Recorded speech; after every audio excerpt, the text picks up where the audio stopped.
아침을 시작하는 슬기로운 방법. 오늘 내게 이로운 뉴스. 묘영이의 출발 새아침. 노영의 출발 새아침 3부 문을 활짝 열었습니다. 우리들에게 직접적인 영향을 미치는 경제 뉴스 참 궁금한데요. 한번 알아볼까요? 알면 대박, 모르면 쪽박. 경제 박뉴스. 복잡하고 어려운 경제 이야기를 쉽고 재밌게 풀어드리는 시간입니다. 알면 대박, 모르면 쪽박. 흥부를 좋아하시는 우리 참 좋은 경제연구소 이인철 소장 만나보겠습니다. 경제 박뉴스 시작합니다. 소장님 안녕하세요. 네, 안녕하세요. 다음 주부터 시가로 9억 원 이상의 주택을 보유한 사람은 전세 대출을 받을 수 없다. 이 정책이 또 얘기가 되고 있네요. 그렇습니다. 오는 20일부터입니다. 시가 9억 원이 넘는 고가주택을 가진 사람들은 사실상 전세 대출을 받으실 수가 없습니다. 이번 조치는 12.16 주택시장 안정화 방안의 후속 조치인데요. 크게 두 가지가 달라집니다. 우선 다음 주부터 전세 대출을 받고 9억 원이 넘는 주택을 사거나 아니면 2주택 이상 보유하게 되면 곧바로 전세금 대출은 회수가 됩니다. 또 시가 9억 원이 넘는 고가주택에 대해서는 이 공적 보증, 이 주택금융공사나 주택도시보증공사를 통한 공적 보증이 막힌 데 이어서 이미 지난해부터 막혔었고요. 이번에는 민간보증, 서울보증보험을 통한 민간보증까지 제한하겠다라는 겁니다. 이렇게 모든 보증회사가 전세대출 보증을 해주지 않으면 어떤 일이 발생하느냐. 이게 전세금이 깡통전세가 됐을 경우 전세금 2년 후에 이 집값이 떨어져서 대출금과 전세금을 내줄 수 없을 경우 전세금을 날려도 하소연할 데가 없다라는 겁니다. 아이고. 이번 조치는 본인은 대출을 받아서 전세로 살면서 세입자가 있는 고가주택을 사들이는 일명 갭 투자를 원천 차단하겠다라는 취지입니다. 근데 정말 그렇게 되면은 실소유자들의 경우 나는 어떻게 되는 건가 이런 걱정을 하실 수 있을 것 같아요. 그렇습니다. 그래서 이제 어제 금융당국이 급하게 이 실수요자 어떻게 할 거냐 이 부분에 대해서는 규제를 적용하지 않겠다라는 겁니다. 그러면 예외 규정이 도대체 뭐냐? 금융당국이 밝히고 있는 예외 규정은 직장 이동이나 자녀 교육 등의 실수요 때문에 보유한 주택 소재지 시, 군, 구를 벗어나서 전셋집에 거주해야 할 경우라면 전세대출 보증 제한을 하지 않겠다라는 겁니다. 이 경우에는 반드시 이제 전셋집과 보유하고 있는 고가주택 모두 세대원이 실거주해야 한다라는 걸 입증해야 하고요. 또 하나 상속도 예외를 인정해주겠다라는 겁니다. 갑자기 이제 돌아가신 부모님한테 9억 원이 넘는 고가주택을 상속받거나 주택 상속으로 인해서 다주택자가 되는 경우가 있을 수 있는데 이런 경우는 전세대출 만기 시까지는 회수하지 않겠다라는 건데요. 다만 이 경우에도 만기 연장을 해줄 수가 없다. 이는 이제 상속 차주의 의사와 상관없이 취득됐다라는 점을 이제 고려한 조치입니다. 네. 상속은 또 그렇게 조금 여지가 있는데 또 증여는 아니라는 거 실소유자 여러분도 좀 잘 생각해 보시기 바라고요. 그리고 또 경영난을 겪고 있는 쌍용차 관련해서 대주주인 인도의 마힌드라 사장이 한국을 방문했다 이런 소식이 있네요. 그렇습니다. 지금 쌍용 자동차의 대주주가 마힌드라입니다. 이 고엔카란 사장이 방한해서 노조는 물론 주채권은행, 산업은행 관계자들을 어제 만났습니다. 이 자리에서 쌍용차에 대해서 추가 투자할 테니까 투자 의사를 밝히면서 정부도 추가 대출 지원을 요청한 겁니다. 네. 이 산업은행은 이미 지난해 쌍용차에 대해서 한 1,000억 원 정도 대출을 해줬습니다. 지금 경영 정상화는 요원한 상황인데요. 쌍용차의 경영이 굉장히 안 좋습니다. 지난해만 한 2천억 원대 적자를 낸 것으로 추산이 되고요. 2017년 이후 3년 연속 적자 행진을 이어가고 있습니다. 문제는 지금 이 계속해서 돌아오는 갚아야 될 이제 부채 상환기일이 돌아오고 있는데요. 올해만 갚아야 할 대출금이 900억 원, 이 가운데 3분의 2가 넘는 700억 원은 7월에 만기가 도래야 합니다.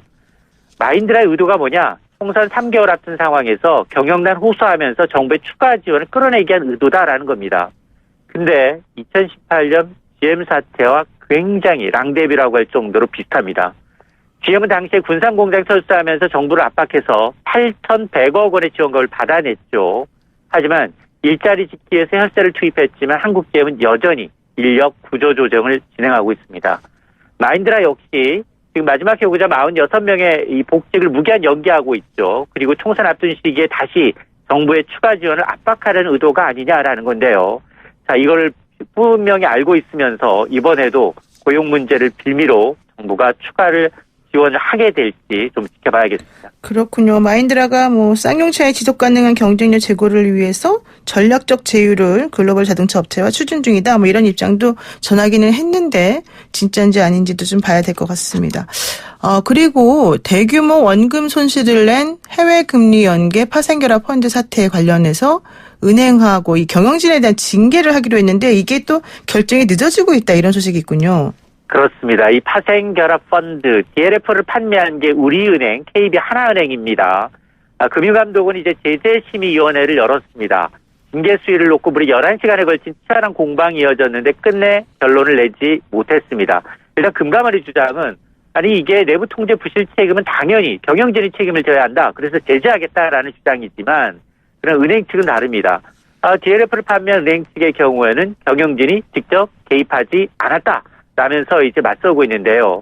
사전에 금감원은 이 문책 경고를 내렸죠. 이렇게 되면 당장 손태승 우리금융회장, 연임회, 또 함영자 하나그룹 부회장, 회장직 도전에 제동이 걸릴 수 있습니다.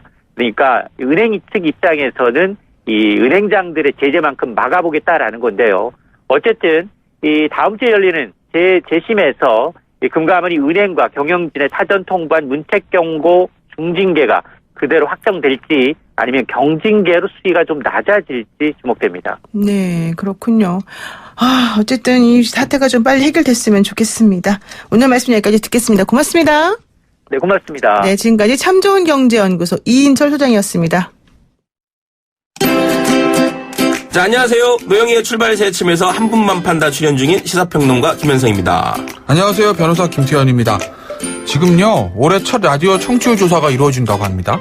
먼저 02로 시작되는 전화는 일단 받아주세요. 청취율 조사일 수도 있으니까요. 즐겨 듣는 라디오 프로그램은 뭐죠? 이렇게 묻거든요. 그럼 뭐라고 대답하시면 되냐? 노영희의 출발 새 아침. 이렇게 대답해 주시면 되죠. 청취율만큼 더 깊이 있는 내용으로 보답해드리겠습니다. 저는 원래요, 청취율 이런 거 그냥 별로 신경 안 쓰는데 안 나오면 여러 사람 피곤하니까 잘 좀 부탁드릴게요. 자, 청취율 조사 전화에는 노영희의 출발 새 아침.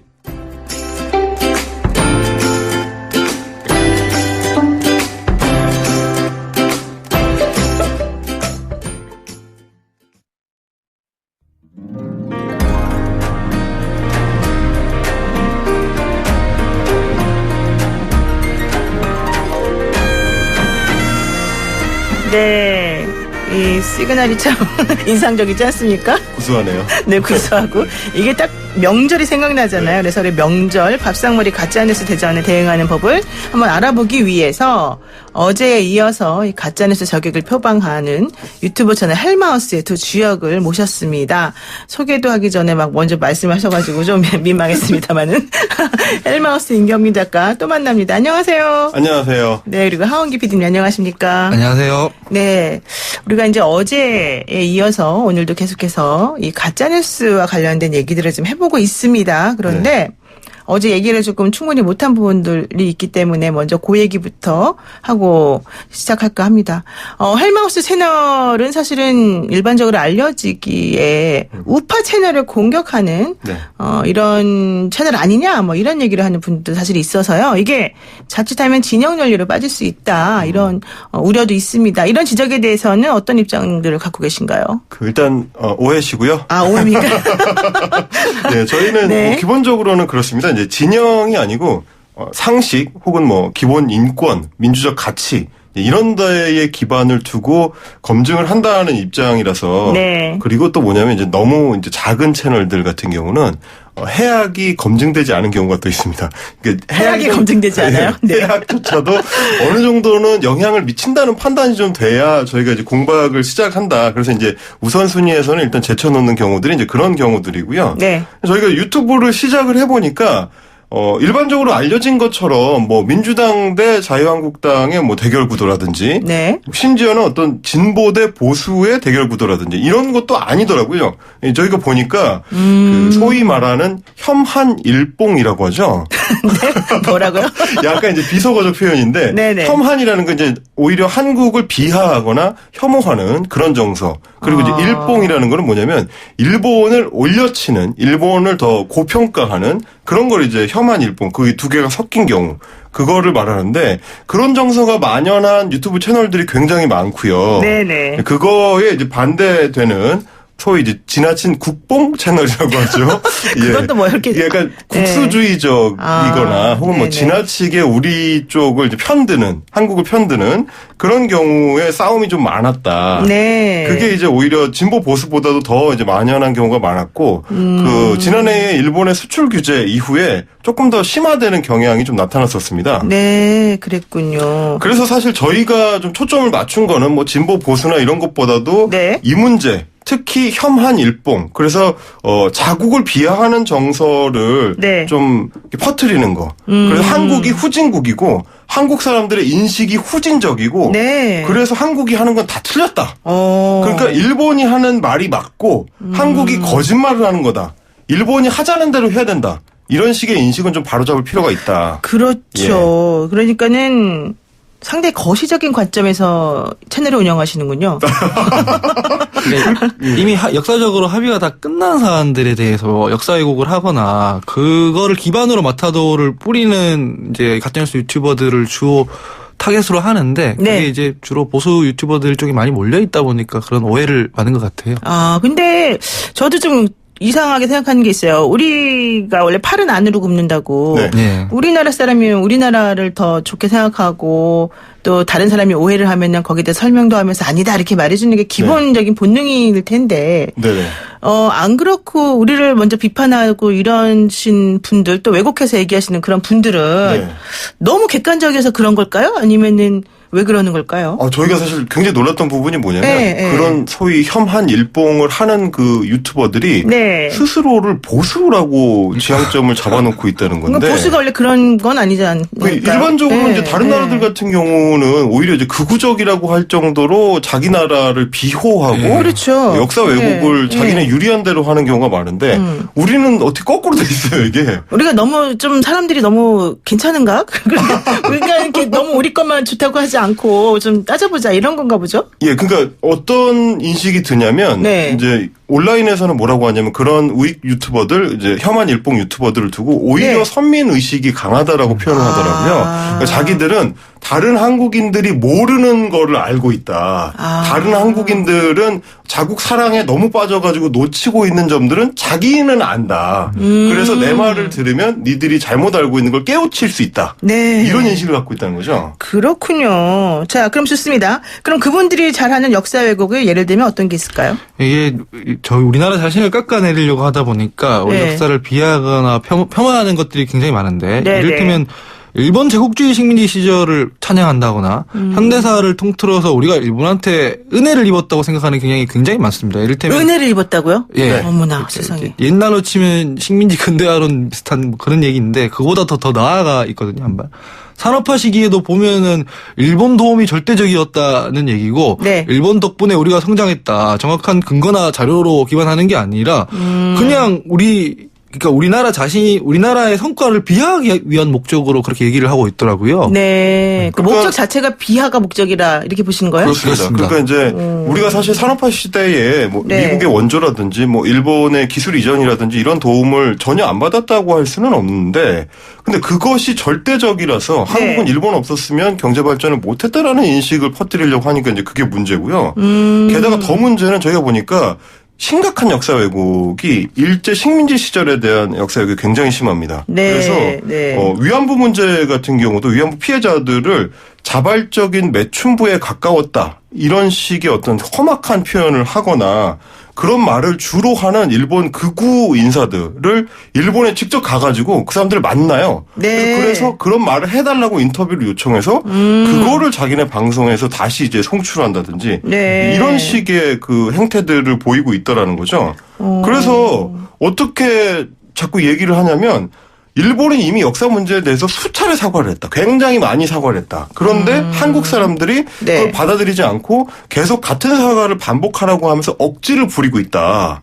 그럼 언제까지 사과를 해야 되냐? 이런 말을 하는데 네. 사실 잘 들어보시면 이 말은 일본 극우 정치인들이 하는 말이랑 너무 똑같지 않습니까? 그렇죠. 그걸 퍼뜨리는 역할을 하고 있더라고요. 아니 그리고 또 좀 그런 문제는 기본적으로 그들이 수차례 사과했다는 것 자체가 맞느냐 안 맞느냐부터 따져가지고 확인을 해야 되는 건데. 그렇습니다. 저희가 사실 그래서 헬마우스 채널에서도 그걸 한번 지적을 한 적이 있어요. 아, 그래요? 예, 그 각 사과 내용들에 대해서 따져봐야 되는데. 네, 그렇죠. 횟수를 세가지고 그걸로 이미 충분히 사과했다. 이제 이런 식으로 해버리니까 지금 일본이 하고 있는 어떤 행태에 대해서 정확한 지적이 안 되는 거죠. 진정성 있는 사과를 저는 못 들은 것 같은데 이상하다. 맞습니다. 네, 제가 예. 좀 선택적으로 뭘 들었나? 그 사과하는 목록 중에 일본이 네. 이를테면 북한에 가서 사과한 것까지 한국에 사과한 그 횟수로 카운팅해서 얘기를 할 정도로 이렇게 숫자만 따져요, 숫자만. 이렇게 네. 사과의 정확한 내용이 아니라. 아유, 어쨌든 하여튼 저는 사과를 잘 못 들어봤기 때문에 다시 한번 확인한 다음에 다시 얘기하도록 하겠습니다. 네. 그리고요, 또 흑색 선전과 관련된 얘기도 있네요. 이건 무슨 말이에요? 그러니까 주로 지난해에 일본의 그 수출 규제 전국이 펼쳐진 이후에 많이 네. 나온 얘기인데요. 특히 저희랑 자주 충돌했던 모 만화가 유튜버 같은 경우는 일본의 대마도가 한국인들의 관광 불매로 타격을 전혀 입지 않았다. 아무런 타격을 입지 않았다라는 이런 사실관계를 전혀 확인하지 않은 그런 내용으로 대마도 경제에 아무 영향 없는데 네. 한국인들이 지금 바보짓을 하고 있는 거다. 이런 식의 비하를 하더라고요. 근데 저희가 따져봤을 때 네. 대마도의 경제 구조상 그럴 수가 없거든요. 왜냐하면 그렇죠. 대마도라는 게 관광업을 비롯한 서비스 업종이 산업의 굉장히 큰 부분을 차지하고 있고 그중에서도 그 관광업의 대부분은 한국인 관광객들이거든요. 근데 한국인 관광객들이 거의 지금 찾아가지 않고 있는 상황이라서 대마도 경제가 심각한 타격을 입고 있는 게 뻔한 상황인데 이런 자연스러운 것조차 받아들이지 못할 정도로 소위 혐한 일복이 심하다. 그런 경향이었습니다. 근데 왜 그런 거예요, 그분은? 왜 그렇게 그분은 그러니까 저희가 좀 분석하기로는 네. 일본은 무조건 잘하는 거고 네. 한국은 무조건 틀리는 거기 때문에 단 하나도 한국이 잘하고 있는 거를 인정할 수가 없는 거죠. 그래요? 그러니까 대마도 관광에 대해서 불매하는 것조차도 일본한테는 전혀 타격을 입힐 수 없다. 이런 인식을 갖고 있더라고요. 그 이를테면은 한국의 기술력이 일본에 비해서 50년 정도가 뒤처져 있대요. 이게 반도체 기술이.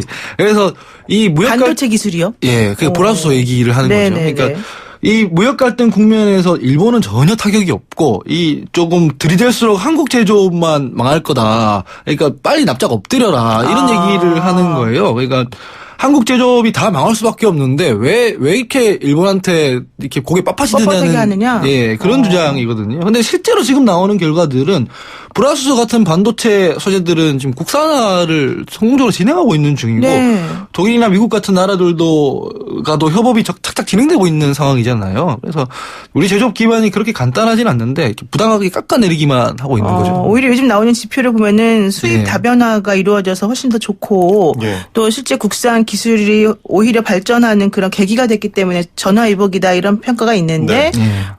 그렇지 않다. 우리는 지금 더 위험하니까 빨리 지금이라도 사과하고 잘못된 거를 해결해라 뭐 이렇게 얘기한다는 거죠. 네네. 상당히 이상하군요. 독특한 시각이죠. 이제. 그런데 그런 게 사실은 맞으려면 이제 근거나 논리 같은 것들이 정확해야 되잖아요. 맞습니다. 근데 그런 것들이 지금 제대로 없이 그냥 마타도어만 하고 있다 이렇게 지금 보시는 거예요? 예. 두 분은? 저희는 이제 묵은거 무논리라고 하는데. 묵은거 무논리요? 예. 네. 자기 어떤 감성적인 포인트에만 초점을 맞춰가지고 한국인들이 틀렸으니까 내 말을 믿어라라는 식으로 나오는데 근데 이런 식으로 가다 보면은 뭐 아까 위안부 피해자들에 대한 모욕도 말씀을 드렸지만 자칫하면 우리의 어떤 헌법 정신 혹은 민주적 가치, 사회적 합의 이런 것들을 부정하는 걸로 비춰 보일 수가 있습니다. 그러니까 근데 예. 그분들도 우리나라 사람인데 네. 그렇게 해서 얻고자 하는 게 뭘까요? 뭘 말하고 싶어서 그러는 걸까요? 왜요? 저희가 파악하기로는 네. 소위 말하는 이제 돈벌이. 하고 굉장히 중요하게 연결이 되어 있습니다. 돈벌이요? 그러니까 말하자면 자신들을 어떤 차별화를 시켜야 되는 거죠. 네. 남들이 알려주지 않는 정보를 우리는 알려준다. 남들은 모르는 거를 나는 알고 있으니까 내 영상을 많이 봐라. 혹은 나한테 후원을 많이 해라. 네. 이런 주장을 하면서 실제로 이제 저희가 표현하기로는 소위 이제 코인팔이라고 하는데 그걸 코인팔이라 그래요? 네. 오늘 진짜 새로운 말을 많이 제가 배웁니다. 유튜브에서 이제 후원을 받거나 네. 어떤 그 경제적 이득을 챙기는 거를 이제 두고 비하적으로 표현할 때 이제 코인팔이라고 하는데 심지어는 뭐 자기의 어떤 개인 계좌를 영상에 노출시켜가지고 여기로 돈을 보내주세요. 후원금 보내라. 네, 이렇게 후원금 하는 거요? 보내주세요. 이런 식으로 하는 경우들도 있기 때문에 결국은 경제적 목적하고 연결이 돼 있다라고 저희는 생각을 하는 거예요. 그리고 이렇게 얘기해야 대통령이 외교를 못한다고 욕을 할 수 있으니까 이 부분에서 좀 더 심하게 이제 좀 터져 나온 것 같아요. 그러니까 정부를 욕하고 싶은 사람들을 좀 모으고 그래서 그분들로부터 코인을 얻기 위해서 이런 식으로 하는 거일지도 모르겠다. 예. 그렇게 지금 생각들을 하고 계시는데 그 부분은 또 우리가 확인 안 해봤으니까 함부로 말할 수는 없지 않습니까? 뭐 그 부분은 이제 보는 시각에 따라서 조금씩 다를 예, 수는 있을 예. 것 같습니다. 그러니까 근데 저희가 생각하기로 이제 소위 이제 가짜 뉴스를 퍼뜨리는 사람들의 목적 중에 하나는 일종의 이제 장막을 치는 거죠. 시청자의 앞에다가 장막을 쳐서 자기들이 원하는 화면을 이제 스크린에 쏴주는. 그래서 보는 사람들은 그렇게 구축된 하나의 완결된 세상 속에서 자기가 믿고 싶은 거 혹은 자기가 보고 싶은 것만 계속 볼 수 있도록 그렇게 만들어서 소위 가짜뉴스 유튜버들의 세계 안에 살도록 네. 그렇게 계속 과금을 하고 자기한테 소위 후원금을 쏠 수 있도록 만드는 거. 그걸 구축하는 게 이 유튜브라는 생태계에서는 굉장히 유리하게 되어 있습니다. 왜냐하면 계속 편향적인 시각을 가지고 있을 경우에 그걸 추천을 계속 같은 걸 해주게 돼 있잖아요. 네. 그러니까 이제 비슷비슷한 정보들만 계속 편향적으로 섭취하게 되는 그런 구조에 있기 때문에 유리한 거죠. 뭐 그렇게 꼭 단정적으로 이제 뭐 네. 생각하거나 말할 수는 없을 것 같습니다만은 네. 어쨌든 간에 이제 유튜브가 미치는 영향력이 크다 보니까 네네. 정말 정확하게 객관적인 사실에 근거한 얘기들을 하는 것이 필요하다. 이제 이렇게 우리가 좀 이해를 하는 게 맞을 것 같은데요. 그렇죠. 이게 말씀하신 대로 이제 그런 효과는 좌우를 가리지 않고 똑같이 나타납니다. 네, 그런 문제가 그렇죠. 있는 거죠. 예. 그리고 이 유튜브라는 뉴미디어 영향력이 사실은 어르신들뿐만 아니라 2030 세대들 이런 분들에게 미치는 영향이 더 크다. 뭐 또 이런 얘기도 요즘 있어서 이건 앞으로 어떤 식으로 우리가 좀 바라봐야 되냐 여기 대해서도 조금 얘기를 해봐야 되지 않을까 싶은데요. 네, 말씀드린 대로 이제 혐한일봉식 가짜뉴스 유튜버들이 노리는 계층도 2030층이에요. 이분들은 이게 자국을 비하하고 다른 나라 그러니까 일본이죠. 일본을 올려치는 이런 태도가 엄청 쿨한 거다. 네네. 교과서에 안 나오는 걸 우리는 가르쳐주고 있는 거다.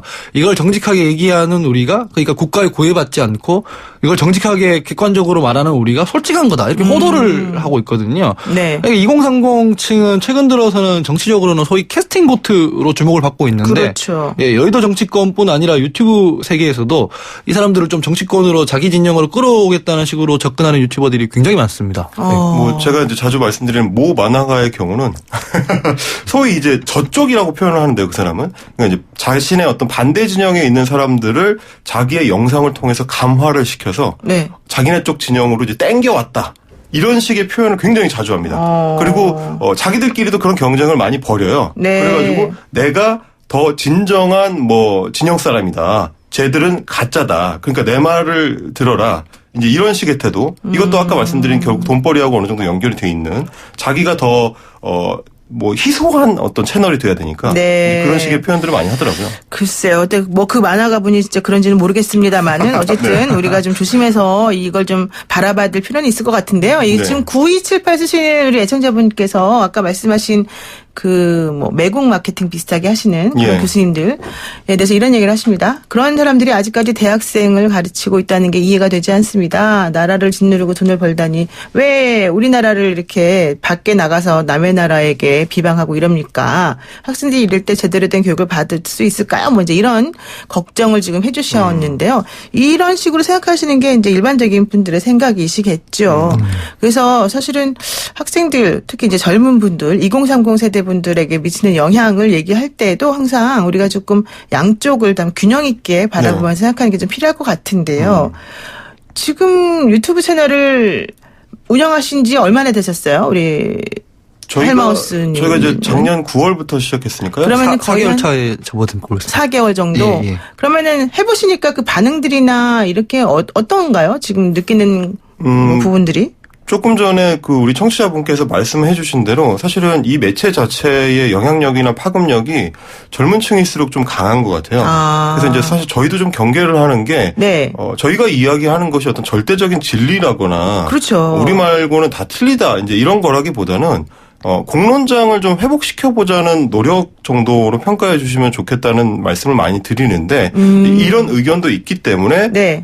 이쪽 의견도 들어보시고 맞다고 판단되면 한번 대화를 해봅시다. 이제 그런 쪽에 더 가깝고요. 네네. 이제 한쪽에 치우치지 않는 그런 태도를 가질 수 있도록 조금 더 시청자들 노력을 해주면 좋지 않을까라는 그런 정도 생각입니다. 그렇군요. 예, 저도 뭐 똑같이 생각을 하고 있는데 이게 가능성이 무한한 데에 비해서 이 기능 자체가 너무 확증 편향을 일으키기 쉬운 구조로 알고리즘이 짜져 있어요. 그래서 네. 좀 저희 듣고 싶은 얘기만 들려주는 게 아니라 저희랑 좀 다른 사람들한테도 말을 건네면서 그렇게 좀 정상적이고 좀 건강한 공론장을 만드는 형태로 가야겠다는 생각으로 운영을 하고 있습니다. 그렇군요. 그러니까 이제 우리 정치권 같은 경우는 아직까지는 이제 유튜브라는 매체에 대한 이해도가 뭐 그렇게 썩 높은 것 같지는 않더라고요. 그래서 보통 유튜브를 뭐라고 생각하냐면 이제 일종의 스피커다. 아, 스피커다. 예, 그러니까 자기들이 말을 하면 이걸 퍼뜨려주는 어떤 채널 정도로 생각을 하는데 그러다 보니까 2030들한테도 이제 그런 식의 접근을 좀 많이 하는 것 같고요. 피상적인 네. 접근. 네. 그렇게 되다 보니까 뭐 생기는 문제들이 잘 모르고 정치권에서 어떤 유튜버들하고 뭘 활동을 하는 그런 네. 경우들이 좀 생기는 것 같더라고요. 지금 그래서 그 요즘에 이제 총선을 앞두고 네. 이 각 정치권에서 사실은 그래서 이 또 스피커라고 생각되는 이런 유튜버들에게 접근을 하거나 그분들하고 뭔가를 같이 좀 도모해서 영향력을 행사해 보려고 하는 시도를 좀 하는 분들이 있는 걸로 알고 있는데 이건 어떻게 보십니까? 옛날에는 정치권에서 정치 성향을 분석할 때 주로 지역을 구약했어요. 그렇죠. 그러니까 영남, 호남 뭐 이렇게. 예, 영남 호남을 중심으로 충청이 캐스팅 보트를 지었다. 뭐 이런 네네, 식으로 그렇죠. 분석을 하곤 했는데 근데 요즘에는 세대별로 정치적 성향이 뚜렷하게 구분이 되는 가운데서 네. 정치색이 유동적이고 지지 성향이 뚜렷하지 않는 2030 측을 소위 중원이라고 해가지고 중원이라고. 예, 그러니까 예. 선거에서 이기기 위해서 잡아야 되는 층인 거죠. 이게 그 사람들을 좀 포섭하려는 움직임이 정치 세력 각 당에서 많이 보여요. 네. 이번 총선에서도 약간 핵심 어젠다가 되면서 일단 민주당에서도 왜 영입 인사를 처음에 이제 이 원정건 씨 네네. 영입을 하고 해서 화제가 됐잖아요. 근데 반면에 자유한국당은 그 이전부터 좀 적극적이었는데 이게 우익 유튜버들한테 입법 보조원 자격으로 국회 출입증을 줘야 된다고 사무처에 가서 항의를 한다거나 네. 이 사람들 모아서 황교안 대표가 간담회를 가지거나 이런 일들이 그 전부터 있었어요. 네. 그런데 이제 정치권에서 그런 유튜브 채널들에 대한 검증이 사실 엄밀하지는 않은 것 같더라고요. 왜냐하면 이제 저희가 이제 계속 관찰을 하다 보니까 네네. 그 뭐 황교안 대표나 이런 정치권 인사들하고 간담회를 했던 사진 같은 거를 그 친구들이 찍어요. 네. 그래서 내가 누구랑 아는 사이다, 누구랑 밥 먹는 사이다. 이거를 이제 자기네 채널의 어떤 공신력을 높이고 권위를 높이는데 추가로 이용을 하는. 근데 그 사람들이 하는 얘기는 위안부 피해자들을 모욕하거나 이런 경향을 보이는 친구들이 섞여 있다 보니까 이걸 네. 좀 더 정치권에서 면밀하게 이 어떤 유튜브라는 속성을 좀 파악하고 들여다보려는 노력이 좀 더 같이 가져야 되지 않을까. 잘못하면은 오히려 이용만 당할 수도 있다. 그런 생각도 걱정도 들고 그렇습니다. 그런데 사실은 뭐 예를 들면은 알렐레오처럼 네. 유시민 노무현재단 이사장이 하는 그런 엄청나게 또 영향력이 큰 그렇죠. 그런 거대 유튜브 채널 같은 경우에도 조금 서로 간의 평가가 좀 다르고 약 그 진영별로 조금 논리가 좀 다르게 해석하는 부분들이 많이 있지 않습니까? 뭐 그런 경우들이 비슷하게 발생하는 이유가 사실은 뭐 방송통신심의위원회 심의 규정을 준수하는 그런 이제 방송하고는 좀 다르다 그렇지. 보니까 유튜브는 또 그런 게 없으니까. 예. 그래서 이제 조금 자신들이 듣고 싶어 하는 얘기를 하는 패널들 위주로 구성을 하고 네. 그런 게 좀 더 확증 편향을 강화하는 그런 경향들이 좀 나타나는 것 같긴 하더라고요. 그렇군요. 근데 어쨌든 간에 지금 유력 정당들도 결국에는 이 유튜브라는 이 매체, 젊은 매체라고 우리가 볼 수 있는데 이 매체를 어떻게 바라보고 검증해야 될지를 잘 모른다. 이제 이런 것하고 조금 연결이 될 수 있겠군요. 그렇습니다. 그러다 보니까 이제 젊은 유튜버들이라고 스스로를 칭하는 사람들 중에서 소위 이제 돈벌이에 좀 집중하는, 제가 이제 같은 말씀을 계속 드리게 되는데, 네. 이게 이제, 그런 유튜버들 같은 경우는 자기가 하는 말을 제대로 검증하고 발언을 하는 게 아니라 사실관계를 제대로 파악하고 그러려는 노력을 하는 게 아니고 오히려 점점 더 강한 말을 해서. 강한 말, 그래서, 센 말. 예, 센 말을 해서 시선을 끄는 거. 그래서 더 많은 구독자를 모으고 네. 그 사람들을 통해서 더 자기 돈벌이를 뭐 많이 하는, 그런데 이제 집중하는 경향들이 좀 나타나는 것 같더라고요. 그렇군요. 지금요, 이 짧은 문자 50원, 긴 문자 100원, 네, 그 정보 이용료가 들어가는 문자로 여러분들께서 저희들에게 의견을 주십니다. 우물정 0945, 샵 0945로 연락을 주시는데요. 청취자분들의 의견 한번 들어보면은요. 0507 쓰시는 분께서 네. 헬마우스 말씀이 예전에 타 방송국 신년 토론회에서 진중권 교수가 이야기한 내용과 좀 닮아 있네요. 가짜 뉴스 퍼뜨리는 것에 대해서 장막을 친다고 당시에 진 교수가 얘기를 했었었는데 이런 얘기는 좌우 관계없이 유튜브에서 너무 많이 나타나는 것 같습니다. 이런 의견 주신 분도 계시고요. 제가 한 가지만 먼저 말씀드리자면 네. 진중권 교수님보다는 제가 먼저 얘기한 겁니다. 그리고 그 알겠습니다. 전에 제가 먼저 했어요. 그래요? 또 우리 CP가 서로 두 분 사이에도 이렇게 또 순서가 저도 이제 있군요. 빨대기가 있습니다. 네, 알겠습니다. 그리고 2340 쓰시는 분께서 진보든 보수든 둘 다 편향된 자기 진영의 터무니없는 주장들만 보면서 열광하는 것을 보면 참 씁쓸합니다. 그래서 저는 노영의 출발새 아침을 듣습니다. 이런 얘기를 또 주셨습니다. 감사합니다. 그리고 또 유튜브에서 YTR 라디오 실시간 이렇게 검색을 하시면 지금 노영의 출발새 아침 보이는 라디오를 들어오실 수 있는데요. 보이는 라디오 보시는 우리 또 애청자분께서 이런 의견 주셨습니다. 유튜브 달빛제다이님께서 하시피님 오늘 의상 아주 귀엽습니다. 감사합니다. 저희 유튜브 구독자신 것 같은데요. 아, 그래요? 예, 어쨌든 지금 보니까 반응들이 이렇게 뜨겁고 이런 걸 보면은 참 좋다 생각하면서도 한편으로는 좀, 이거 되게 조심해야 되겠다 이런 생각을 할 수밖에 없는데, 이 미디어나 이 매체가 이런 식으로 진화하고 변화한다 이런 거를 좀 생각을 해보면은, 우리가 이제 앞으로 어떤 방향으로 가야 될까 이런 게 조금 나올 것 같기도 하고 그래요. 저희도 항상 그 걱정을 합니다. 이제 다른 시청자들이나 청취자분들도 비슷한 지적을 많이 해주시는데 네. 너무 한쪽에 치우치는 경향을 보이면 안 좋다. 그거는 이제 당연한 말씀이고요. 저희는 사실 공론장을 회복시키는 어떤 작업에 있어서 유튜브라는 매체를 잘 이용할 수도 있을 것 같다는 생각에 유튜브를 시작한 사람들인데, 그러니까 이제 상대방의 진영의 목소리를 듣기 위해서 유튜브라는 매체가 굉장히 좋은 어떤 도구가 될 수 있어요. 다양한 사람들이 다양한 이야기를 쏟아내고 있고, 저희가 기사를 통해서 보기로는 1분에 약 400시간 분량의 영상이 유튜브에 올라온다고 하더라고요. 그래요? 물론 이제 영어가 대부분이긴 합니다만, 네네. 한국에서도 많은 사람들이 활동을 하고 있기 때문에 그런 다른 사람의 목소리를 함께 들으려는 노력이 병행되기만 한다면, 저희 채널뿐만 아니라 저희와 어떤 반대 입장에서 이야기하는 것들도 네. 같이 들으려고 한다면 굉장히 한국 사회를 발전적으로 끌어가는 데 좀 도움이 될 수 있지 않을까, 그런 생각을 하고 있고요.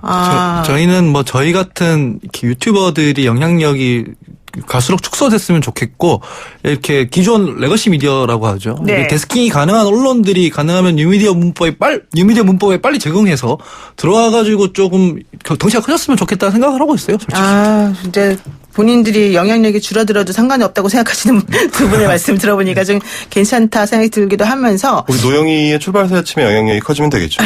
예, 고맙습니다. 근데 이런 질문도 들어왔습니다. 5788 쓰시는 분께서 유시민 이사장이 본인이 하는 거는 지상파 방송이 아니라 유튜브 방송이기 때문에 대놓고 편파 방송을 한다 이렇게 얘기를 했습니다. 그런데 그렇게 보기에는 영향력이 너무 크고 너무 좀 무책임한 거 아닙니까? 또 이런 얘기를 지금 하고 계십니다. 이거 어떻게 보십니까? 글쎄요, 100만이 넘는 이제 구독자를 가진 그 채널이긴 한데, 저희가 파악하기로는 그런 채널들, 이제 유시민 작가님이 하시는 어떤 채널이나 이런 것들이 속성이 좀 저희 같은 채널하고는 좀 다른 것 같아요. 그래요? 왜요? 그러니까 저희는 이제 상대 진영에서 이제 잘못 제기하는 문제들, 혹은 근거 없이, 혹은 틀린 근거를 가지고 하는 얘기들을 이제 팩트 체크하는, 직접 팩트 체크하고 공박하는 그런 유형의 채널이다 보니까, 네. 제가 아마 유시민 작가님보다 훨씬 다양한 목소리를 듣는다고 저는 스스로 자부하는데, 네네. 왜냐하면 저희는 이제 논박을 해야 되니까 들을 수밖에 없거든요. 그렇죠. 이제 그런 거에 비하면 아무래도 이제 알릴레오 채널은 저희가 성격이 좀 다릅니다. 그래서 성격이 어떻다는 건가요? 유시민 작가가 판단하기에 네. 들었으면 좋겠는, 더 많은 사람들이 들었으면 좋겠는 목소리들 쪽으로 이제 아무래도 좀 모아지는 그런 경향이 좀 있는 것 같고, 이심 작가 말씀하신 대로 방송심의위원회 심의 규정을 준수하는 방송이 아니다 보니까 네네. 사실은 구성하시는 분들의 뭐 역량이죠. 그리고 뭐 재량이고. 네. 일종의 시그널이라고 봐요. 자기가 편파적이라고 얘기를 했으니까 이게 구독하는 분들이 알아서 판단을 하시고 보는 게 좋겠다는 시그널을 준 거라고 좀 봅니다. 아, 또 그렇게도 해석을 할 수 있겠군요. 알겠습니다. 지금 어쨌든 재미있는 영상을 보는 곳이라고 이 유튜브 채널들을 가볍게 보시는 분들이 사실 많이 있는데 네. 우리가 이틀에 걸쳐서 이 얘기를 다루다 보니까 참 복잡하고 생각보다 심각한 문제들이 많이 있다는 거를 저는 알게 됐습니다. 그리고 네. 참 새로운 용어도 많이 배우게 됐는데 이 유튜브라는 거대 매체가 정말로 자칫하면 이 가짜뉴스들을 키워내는 온상이 될 수도 있다. 네. 이런 우려심을 이제 가지면서요. 우리 사회가 좀 더 정신을 바짝 차리고 들여다볼 필요가 있지 않을까 생각이 들고 특히 앞으로 총선을 앞두고 네. 지금 한 석 달 남았는데 이런 그 우려와 걱정을 우리 청취자, 애청자분들 스스로도 조금 자꾸 마음속에 새기면서 계속해서 확인하는 그런 작업이 필요하지 않을까 생각이 듭니다.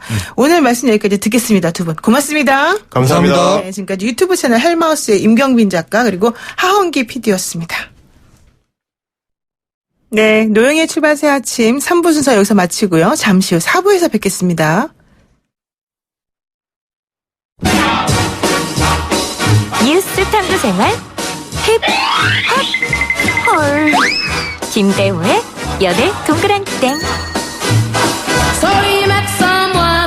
네, 김대호 연애 전문 기자와 함께하는 연예계 소식 들어보는 시간이죠. 김대호의 연애 동그랑땡 그러니까 정말 갑자기 동그랑땡이 먹고 싶습니다. 오늘 금요일인데 이따가 집에 가서 한번 해먹어봐야 되겠습니다. 저도요. 자, 근데 한 주를 마무리해줘 오늘의 소식이 무엇인지 한번 우리 김대호 기자 한번 만나보겠습니다. 기자님 안녕하십니까? 저는 근데 이제 동그랑땡 얘기를 하셔가지고 네. 갑자기 소주가 생각이 나고 소주 생각을 하니까 네. 이 김건모 씨가 생각이 날 수밖에 연상작용을 또 이렇게 네. 잘하시는군요. 어차피 네. 그 이 그래도 사건 인사는 우리 애청자분들한테 인사는 하고 시작하시죠. 네, 김정입니다. 네. 네. 자, 우리 김건모 씨 얘기는 이제 먼저 꺼내셨는데 네. 성폭행 혐의를 받고 있는 가수 김건모 씨가 지난 15일에 경찰 조사를 받았습니다. 네. 12시간 정도 조사를 받고 마지막으로 나오면서 이제 기자분들이나 취재진들에게 본인의 입장을 얘기하기도 했는데요.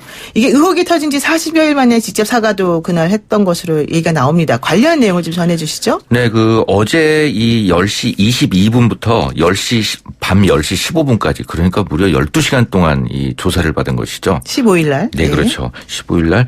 근데 이제, 일단 처음에 경찰서에 출두할 때는 아무 말 없이 묵묵부답으로 이 출두를 했고, 그렇죠. 지하 주차장을 들어갔죠. 통해서 예. 출두를 했고, 나오면서 이제 심경에 대해서 이야기를 했는데요. 일단, 심려를 끼쳐드려서 진심으로 죄송하고 사과한다. 그리고 또 진실이 밝혀졌으면 좋겠다. 그리고 또 이제 이 추후, 재조사가 이루어진다. 받겠다. 그리고 또 이제 항상 좋은 일만 있었는데 이런 일이 있어서 굉장히 안 좋게 생각하고 근데 여기 이제 변호사가 추가적으로 입장을 발표했는데요.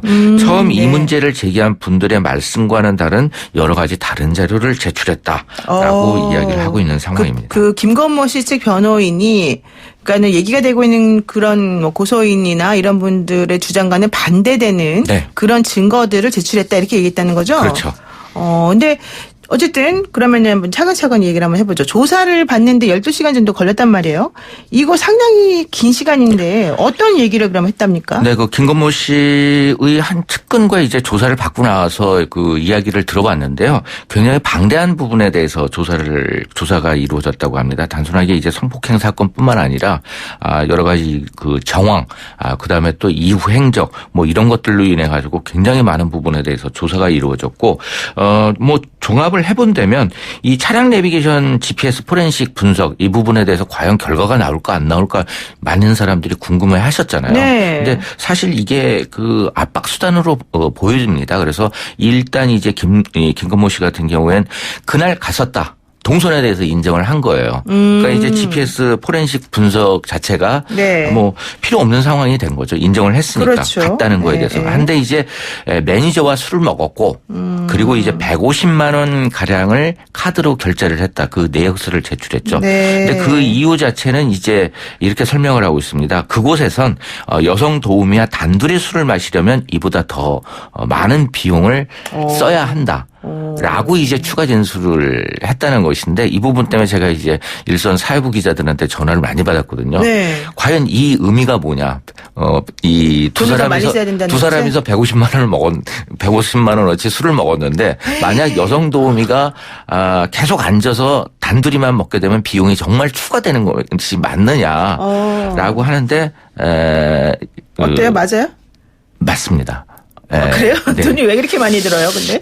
일단 이제 그 술값이 150만 원 정도인 것은 분명한 사실이고요. 이 업태에 대해서 조금 주목을 해봐야 되는데 네. 아마 그 노 변호사님도 그런 업태에 대해서 들어보셨을 거예요. 템프로라고. 네. 한데 이제 이 술집은 이제 템프로 형식이 아니라 이른바 이제 카페로 불리거든요.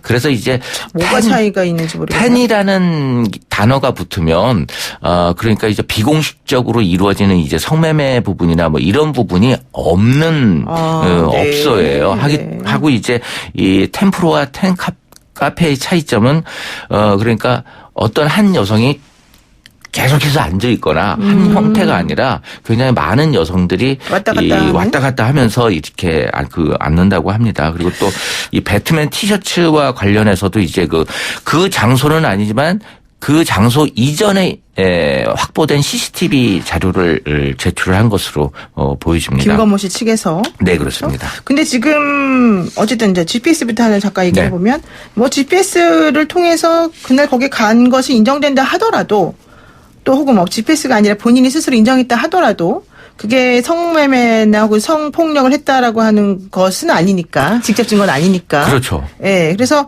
그 부분을 일단은 인정을 하면서 그것과는 무관하다 이렇게 지금 주장을 했다는 얘기인 것이고요. 첫 번째로는. 네.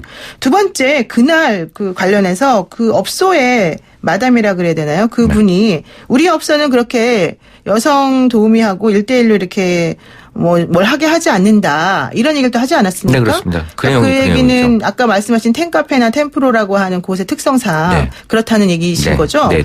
그러면은 이 얘기의 전체적인 맥락은 그러니까 고소인이 주장하고 있는 것처럼 그 뭐 여성분하고 1대1로 있으면서 자신이 어떤 성폭행을 했다라고 하는 그 주장 자체는 전제 사실부터 틀렸다 이런 얘기를 지금 하는 것 같아요. 네, 그렇죠. 그리고 또 이제 그 양날의 검이 될 수가 있는데 이 곳이 이제 이 성접대가 성매매가 이루어지지 않는 업소라고 한 부분 자체가 만약에 이제 그런 어떤 일련의 행동들이 있었다면 그런 뭐 그 성매매가 이루어지지 않는 업소이기 때문에 그거는 이제 그 강제성이 첨가될 가능성이 있거든요. 하기 때문에 김건모 씨에게는 일부 또 불리하게 작용할 수도 있고 그다음에 또 이제 그 업태 설명을 하면서 여러 여성들이 앉았다 나갔다 했기 때문에 그러한 그 어떤 그 성폭행이 이루어질 만한 시간의 제약이나 장소나 이런 부분이 안 된다. 이런 또 이 반론도 있는 것이죠. 네, 그렇군요. 그리고 또 이제 우리가 조금 요즘에 또 주목해봐야 될 부분이 가로세로 연구소라고 하는 곳에서 그 강용석 변호사가 운영하고 있는 그리고 이제 김세희 전 MBC 기자가 같이 운영하죠. 이 가로세로 연구소라는 곳에서 이제 김건모 씨에 대해서 또 다른 얘기를 한 게 있다 이러네요. 네, 그 지난 15일에 이제 그 조사를 받는 와중에 뭐 그 GPS 포렌식 결과 뭐 확보가 됐다. 뭐 이렇게 얘기를 하고 있는데 실제적으로 조금 전에도 말씀드렸지만 이제 포렌식 아예 하지 않았으니까 결과 부분 자체가 아니라 이런 부분이고 또 이제 이 GPS 압수수색이 이루어진 부분 같은 경우에는 이제 일관성이 있는 피해자의 진술 때문에 영장이 발부된다라고 주장을 하고 있는데 실제적으로 뭐 GPS 그거 같은 경우에는 어떻게 본다면 이제 그 무죄 증명이 될 수도 있는 부분이기 때문에 정확하게 하기 위해서 영장이 발부된 것 같고요.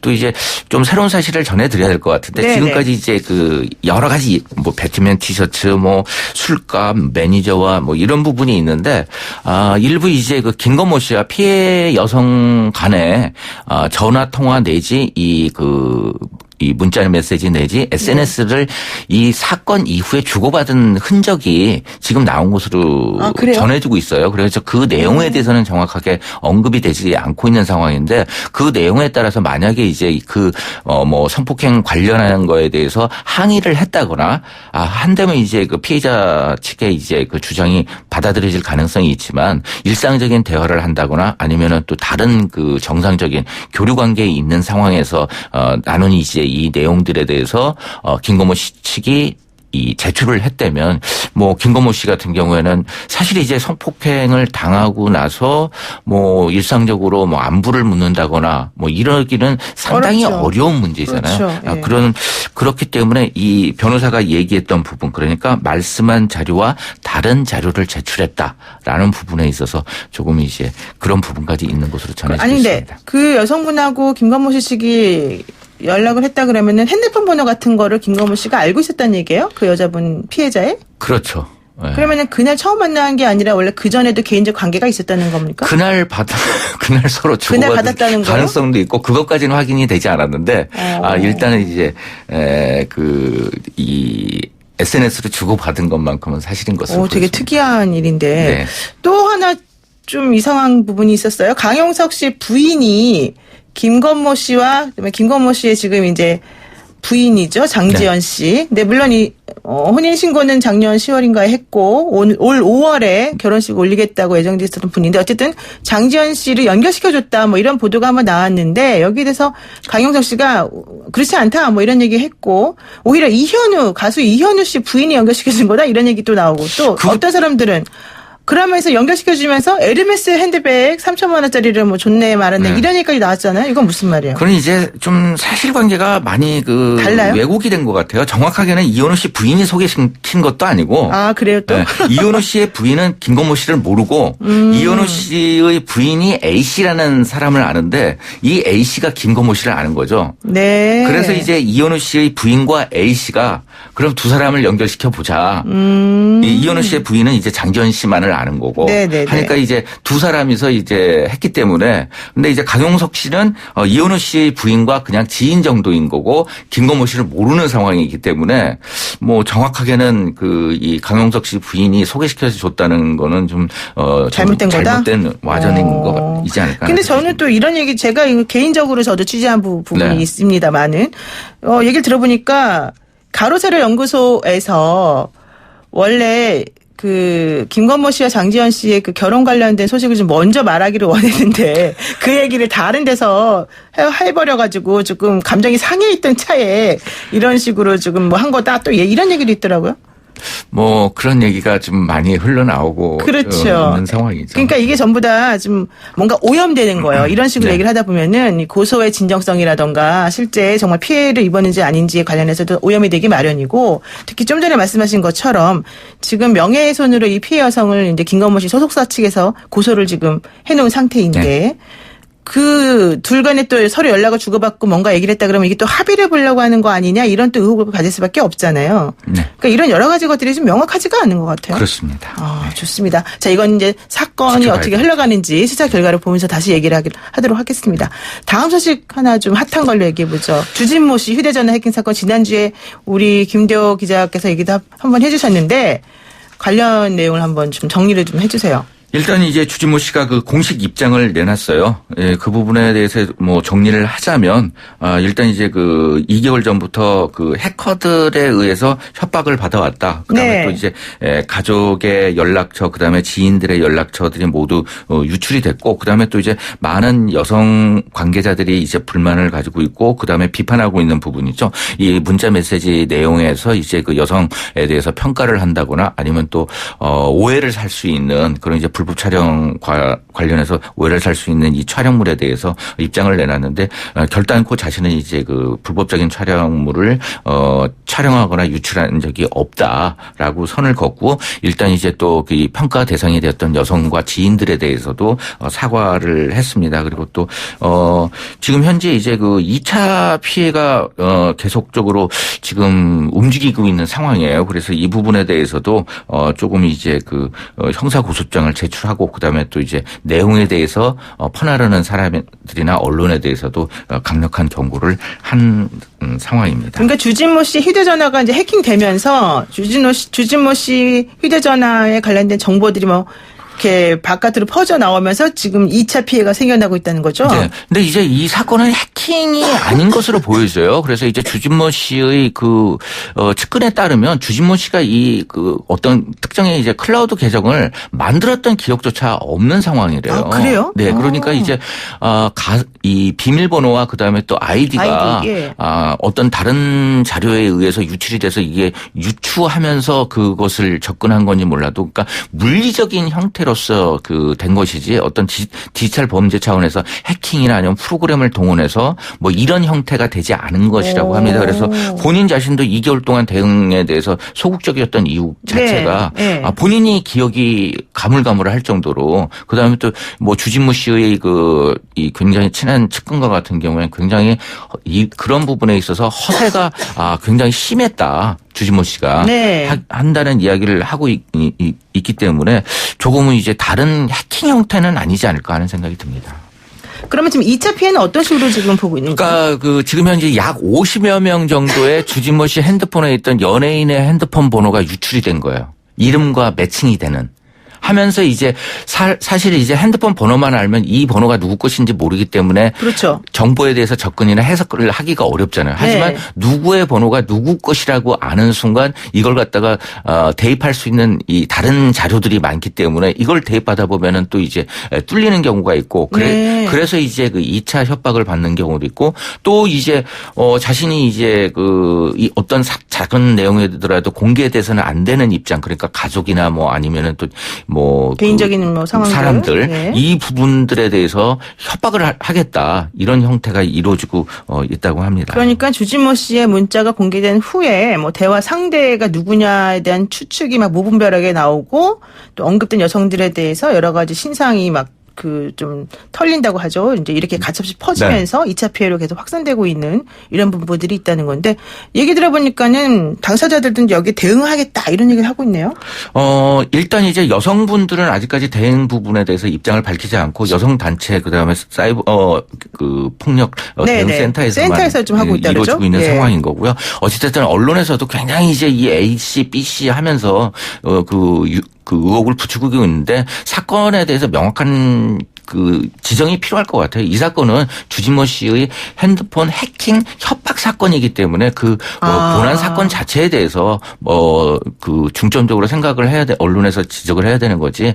누가 누구고 누구일 것이다. 이렇게 의혹을 부추기는 것은 올바른 게 아니지 않을까 하는 생각이 그러니까 듭니다. 사건의 본질에 집중을 해야 되는데 오히려 지금 보도 형태를 보게 되면은 오히려 협박범이 원하는 형태로 지금 언론은 흘러가고 있는 상황입니다. 그건 매우 옳지 않다. 이렇게 얘기를 해주셨습니다. 알겠습니다. 오늘 여기까지 듣겠습니다. 고맙습니다. 네, 감사합니다. 네, 지금까지 김대호 연예전문 기자였습니다.